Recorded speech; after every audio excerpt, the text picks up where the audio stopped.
উচিত, মুরব্বীরা কি করে সম্মান করতে হয়। খাওয়ার জন্য তুই পাও ধরতেছিস মিশু, কোনো কথা? মিশু দেখো কিভাবে পা জড়াই ধরে রাখছিল, আবার ধরো।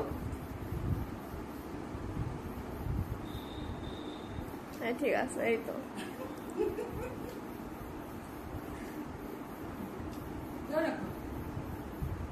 তুমি মনে হচ্ছে বিশাল মজা পাচ্ছ। ভাত খাবা ঘাটকল ভর্তা দিয়ে, হ্যাঁ মাছ দিয়ে লাগবে, দিয়ে মানে পা ধরে তো তোমার দিবানে, থাক হাত ধরা লাগবে না। ওঠো ওঠো, নাটক যাবো তুমি আর তোমার মা কি অভিনেত্রী, তো ভালোই যাবে। ঘুমাও ঘুমাও। মিশু বলো, নানির কাছ থেকে এই অভিনয় শিখেছি, বলো নানির যোগ্য সাগরেদ আমি। কি অভিনেত্রী তুমি আর তোমার মা, তো ভালোই জানি তোমার মাও কিছু দরকার হলে এরকম করে।